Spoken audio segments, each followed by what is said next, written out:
Presiden Joko Widodo akhirnya buka suara terkait demo besar-besaran buntut penolakan Undang-Undang Cipta Kerja yang disahkan DPR RI pada Selasa 5 Oktober 2020 lalu.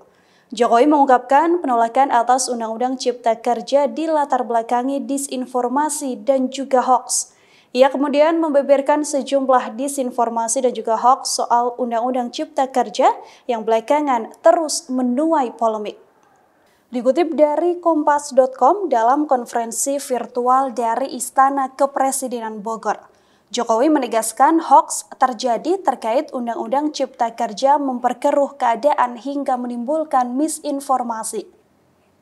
Di antaranya adalah terkait penghapusan ketentuan soal upah minimum provinsi, upah minimum kabupaten, dan upah minimum sektoral provinsi. Faktanya, Jokowi menegaskan bahwa pengupahan tersebut tetap ada. Kemudian soal ketentuan upah minimum dihitung per jam dan penghapusan berbagai jenis cuti, Jokowi juga menegaskan hal tersebut tidak benar. Ia menjamin bahwa hak cuti tetap ada. Terkait kabar bahwa perusahaan bisa mem-PHK karyawan kapanpun secara sepihak, Jokowi juga turut menegaskan bahwa kabar tersebut tidak benar. Selanjutnya, terkait jaminan sosial dan hak kesejahteraan karyawan yang dikatakan tidak ada. Sekali lagi, Presiden Joko Widodo membantahnya. Ia mengatakan bahwa jaminan sosial tersebut tetap ada. Disinformasi lain yang disampaikan Presiden Joko Widodo adalah terkait dihapusnya AMDAL analisis mengenai dampak lingkungan. Jokowi menjelaskan bahwa kabar tersebut juga merupakan kabar yang tidak benar. Ia menuturkan industri besar tetap harus melakukan studi AMDAL dengan ketat, sementara untuk UMKM lebih ditekankan pada pendampingan dan juga pengawasan.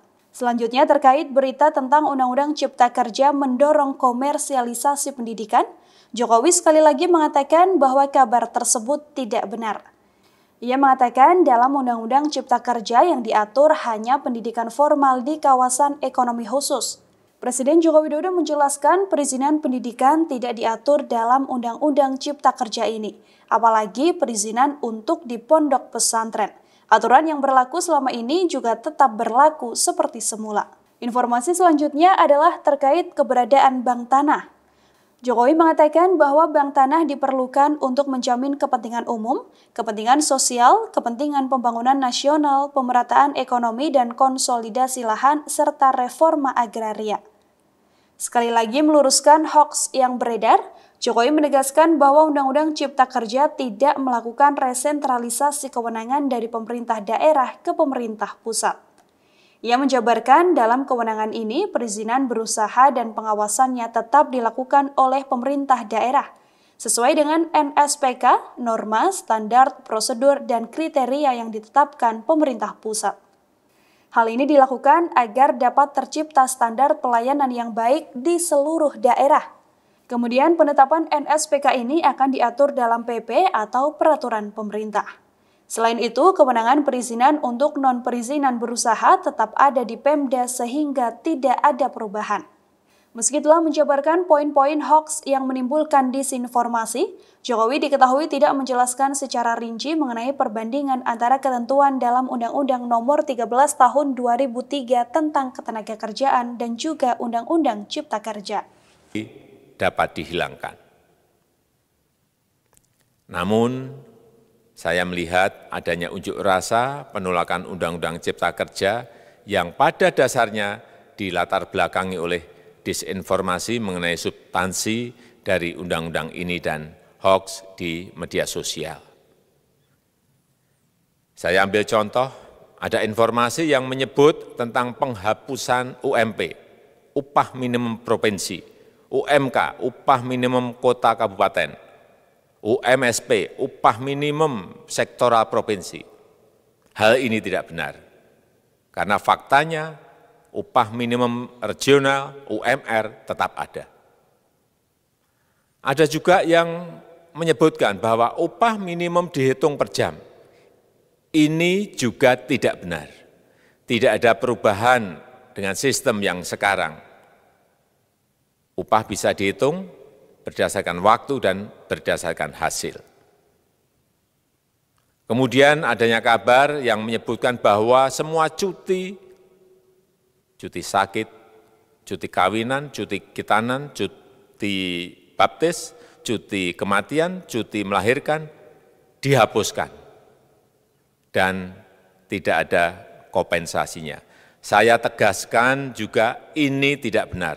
Hak cuti tetap ada dan dijamin.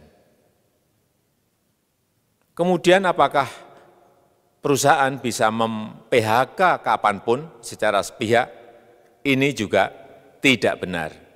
Yang benar, perusahaan tidak bisa mem-PHK secara sepihak.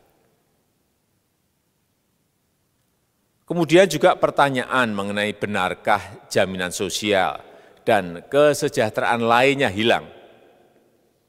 Yang benar, jaminan sosial tetap ada. Yang juga sering diberitakan tidak benar adalah mengenai dihapusnya AMDAL, analisis mengenai dampak lingkungan. Itu juga tidak benar. AMDAL tetap ada. Bagi industri besar harus studi AMDAL yang ketat. Tetapi bagi UMKM lebih ditekankan pada pendampingan dan pengawasan. Ada juga berita mengenai Undang-Undang Cipta Kerja ini mendorong komersialisasi pendidikan. Ini juga tidak benar. Karena yang diatur hanyalah pendidikan formal di kawasan ekonomi khusus, di KEK. Sedangkan perizinan pendidikan tidak diatur di dalam Undang-Undang Cipta Kerja ini. Apalagi perizinan untuk pendidikan di pondok pesantren. Itu tidak diatur sama sekali dalam Undang-Undang Cipta Kerja ini. Dan aturannya yang selama ini ada tetap berlaku. Kemudian diberitakan bahwa keberadaan bank tanah. Bank tanah ini diperlukan untuk menjamin kepentingan umum, kepentingan sosial, kepentingan pembangunan nasional, pemerataan ekonomi, dan konsolidasi lahan serta reforma agraria. Ini sangat penting untuk menjamin akses masyarakat terhadap kepemilikan tanah, kepemilikan lahan, dan kita selama ini tidak memiliki bank tanah. Saya tegaskan juga bahwa Undang-Undang Cipta Kerja ini tidak melakukan resentralisasi kewenangan dari pemerintah daerah ke pemerintah pusat. Tidak ada. Perizinan berusaha dan pengawasannya tetap dilakukan oleh pemerintah daerah sesuai dengan NSPK, norma, standar, prosedur, dan kriteria yang ditetapkan pemerintah pusat. Ini agar dapat tercipta standar pelayanan yang baik di seluruh daerah. Dan penetapan NSPK ini dapat nanti akan diatur di dalam PP atau peraturan pemerintah. Selain itu, kewenangan perizinan untuk non-perizinan berusaha tetap ada di Pemda, sehingga tidak ada perubahan. Bahkan kita melakukan penyederhanaan, melakukan standarisasi jenis dan prosedur berusaha di daerah. Dan perizinan berusaha di daerah diberikan batas waktu. Ini yang penting di sini.